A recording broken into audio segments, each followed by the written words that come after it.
हम में करनी सेना का प्रशासन के खिलाफ आक्रोश लोकतंत्र की व्यवस्था पर सवाल खड़े कर रहा है। जनता के सेवक के रूप में बैठा प्रशासन जब जनता का विश्वास खो बैठता है तो अन्याय के विरुद्ध जनता सड़कों पर अराजक होकर उतरती है। इसका जीता जागता उदाहरण मंगलवार को रतलाम में देखने को मिला। यहाँ हजारों की संख्या में मौजूद जन सैलाब का नेतृत्व करते जीवन सिंह शेरपुर ने प्रशासनिक कार्यप्रणाली को लेकर गंभीर सवाल खड़े करते हुए रतलाम जिला प्रशासन को खरी खोटी सुनाई।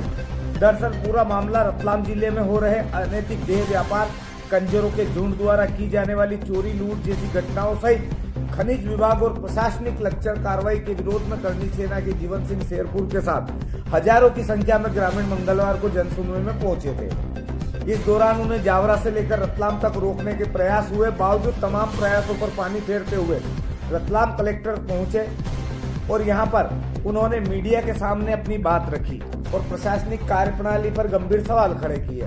मंदसौर जिले में भी लंबे समय से अवैध उत्खनन माफिया सक्रिय है।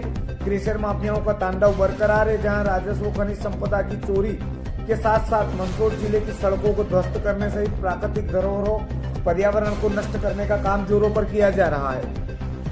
इतना ही नहीं, देशी गो नस्ल को नष्ट करने के लिए भी नियम विरुद्ध अरनिया गुजर मगरे की तरह नांदवेल मगरे पर क्रेशर की लीज कर दी गई है।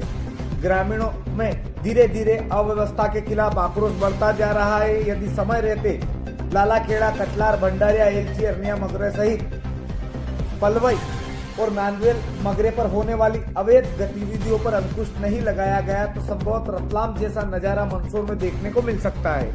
मंदसौर से अटल सत्य के लिए शैलेंद्र सोनी की रिपोर्ट।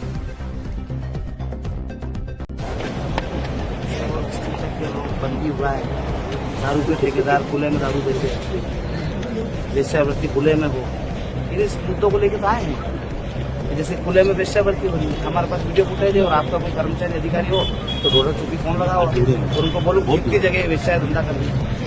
आपके पास सारे थाने हैं, सारे थाने में फोन लगाओ कि एक गाँव का नंबर में देता हूँ कहाँ का दारू बिक्री है, आप करा दो बंद, या फिर आप बता दो कि वो नहीं बिक्री है। या तो हम कलेक्टर मैडम से मिलना चाहते हैं और जन सुनवाई का दिन है और हम सारे ही जो मुद्दे लेके आए वो जन सुनवाई के ही 11 बिंदु है, हमारे 11 ही बिंदुओं के लोग हैं। पर हमें इस प्रकार से रोका जा रहा है जिस प्रकार से हम देश के नागरिक नहीं है। आप मीडिया कर्मी तय करें कि क्या लोकतंत्र जिंदा है, समाप्त हो चुका है। इस प्रकार से एक भ्रष्ट कर्मचारी को बचाने के लिए और इनके जो राजनीतिक संरक्षण वाले जो इनके अन्नदाता हैं उनको बचाने के लिए इस प्रकार से पुलिस बैरिकेडिंग करती है। ये पुलिस का काम है बैरिकेडिंग करना, आम लोगों को कलेक्टर मैडम से मिलने से रोकना। यदि कलेक्टर मैडम हमारी पालक है तो हमारी पालक के सामने, हमारे पालनहार के सामने हमारी बात ही रखेंगे। हमारे साथ अत्याचार और अन्याय हो रहा है, हमने तहसीलदार साहब से, एडीएम साहब से, सीआई साहब से, सीएस सबसे बात कर ली, पर कहीं भी हमारा निराकरण नहीं हुआ। तब हमने कलेक्टर ऑफिस से घेराव का रखा और कलेक्टर मैडम से मिलने का रखा। 3 दिन से चर्चा कर रहे हैं कि हम आपको मिला देंगे, 17 को मिला देंगे, 17 को मिला देंगे, और आज आके यहाँ बैरिकेडिंग कर दी।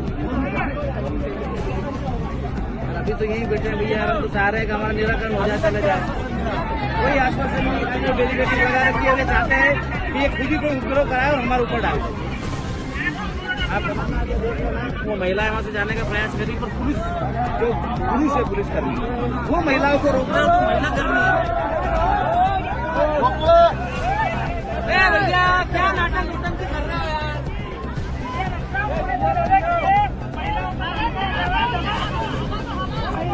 अभी तो यही है, प्रयास कर रहे हैं कि बिना कोई विवाद हुए सारा मुद्दे पर प्रशासन चाहता भी विवाद है।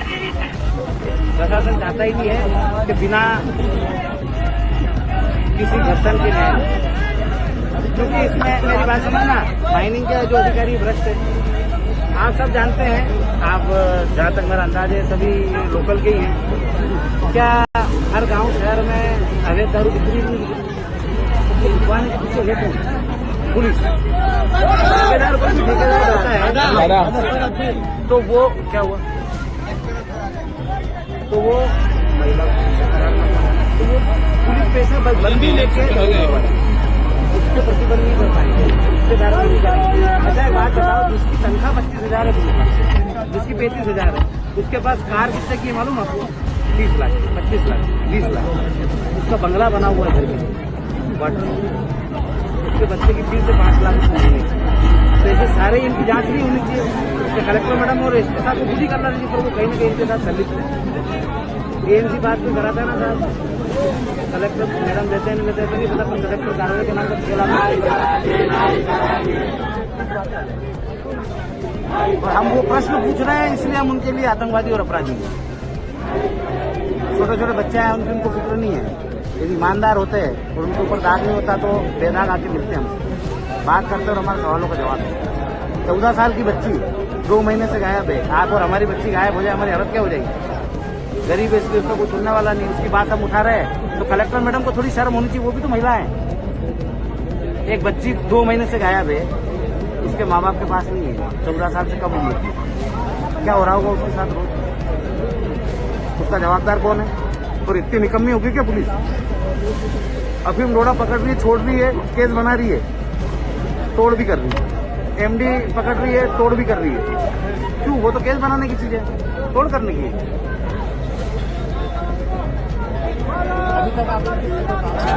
हमारी किसी से कोई बात नहीं, खाली वो आ रहे हैं और बोल रहे हैं हम संदेश पहुंचा रहे हैं। 3 दिन से पहुंचा रहे हैं, अभी तक नहीं पहुंच पाया। कलेक्टर मैडम को ये सोचना चाहिए कि वो शासक नहीं है, वो तो सेवक है। सेवक का शासक जैसा रवैया अच्छा नहीं होता, तानाशाही बर्दाश्त नहीं। उनको ऐसा लग रहा है कि वो एक रियासत के राजा है, और ऐसी रियासत के राजा है जब प्रजा नहीं गुलाम है। तो राजा भी न्याय करता था, उनके वहां भी दरबार लगता था, दरबार से कोई भी व्यक्ति उसके दरबार में जा सकता था। पर आज के जो प्रशासक है वो अंग्रेजों जैसे, ब्रिटिश जैसे, ब्रिटिश हुकूमत जो थी वैसी हुकूमतें चलाते। हम उनके लिए आज भी भारतीय हैं और वही भारतीय जो गुलाम थे, और ये अंग्रेज हैं और ये अंग्रेजों की पुलिस और अंग्रेजों का प्रशासन। यदि हमारी बात में थोड़ी भी आपको लगे कि झूठ बोल रहे हैं तो आप बिंदुवार जितने भी पत्रकार बंधु हैं वो इसको समझना, सोचना, और मैं गलत हूँ मेरे खिलाफ हूँ। यदि ये गलत है तो इनका जो मुकुटा है वो उतारा जाए। मैं झूठ बोल रहा हूँ ना तो खाली जो ये अपने चांदनी चौक वाला है ना, जो सोना चांदी बेचते हैं, उनसे पूछ लेना, 50 लाख रुपए महीने की बंदी दे रहे हैं सब मिला। और पुलिस कर्मियों की तानाशाही के दबाव में हम खड़े हैं, क्योंकि पुलिस से तो लड़ नहीं सकते ना, हम तो हमारी बात और फरियाद रखना है। पर यहाँ पुलिस प्रशासन और कलेक्टर महोदय का सामूहिक ये अपराध है कि इनने हमको हमारा रास्ता रोका है कलेक्टर मैडम के पास जाने से। तो इनके ऊपर अपराध पंजीबद्ध भी होना चाहिए, और जिन समस्याओं को लेकर हम लड़ रहे हैं उनमें ऐसा लगता है हमको कि हम पीड़ित पक्ष हैं, हमारे साथ हमारे घरों में चोरियां हो रही है, कंजर हमारे यहाँ से बंदी ले रहे हैं, तो कहीं ना कहीं पुलिस प्रशासन और कलेक्टर मैडम के पास भी बंदी जाती होगी तो उनका संरक्षण कर रही है, न कि हमारी बातों को सुन रही है। यदि हमारी बातों को सुना जाता तो अभी तक कंजर पकड़ाते, चोर पकड़ाते, बंदी लेना बंद हो जाती, अवैध शराब की तस्करी बंद हो जाती, ठेके वाले जो दारू बेच रहे हैं गांव-गांव में वो बंद हो जाता। फिर तो सारे बंदी लेके चला रहे हैं, सब एक दूसरे के हिस्सेदार हैं। यदि कहीं 34 बनता है तो उसमें वहाँ के पुलिसकर्मी का भी नाम होना चाहिए, क्योंकि कहीं ना कहीं वो बीट की बंदी वो भी ले रहा है, उधर 34 बन रहा है।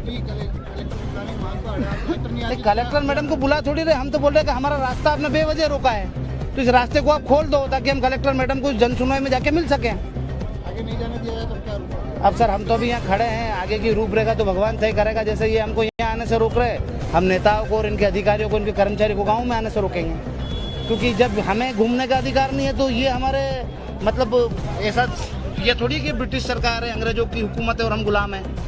मतलब इनने अपने मन में ठान लिया है, पुलिस ने ठान लिया है, कलेक्टर मैडम ने ठान लिया है कि वो शासक है।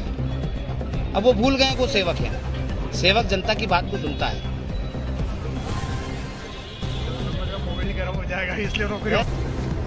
रतलाम कलेक्टर मीसा सिंह जी को अपनी बात रखने जा रहे हैं, क्या परमिशन मिली है आपको? एक बात बताइए, कलेक्टर जिले का पालक होता है और जनता पूरी उसका परिवार के मुखिया से मिलने की कोई परमिशन होती है? घर में यदि पिता से मिलते हैं तो कोई परमिशन होती है? यदि पूरे ज़िले भर में लोग परेशान हैं और अलग अलग समस्याएं लाइव के माध्यम से भी बताया और हमने पैम्फलेट जारी करके भी बताया और अधिकारियों को भी जो मिलना है उनको भी बताया,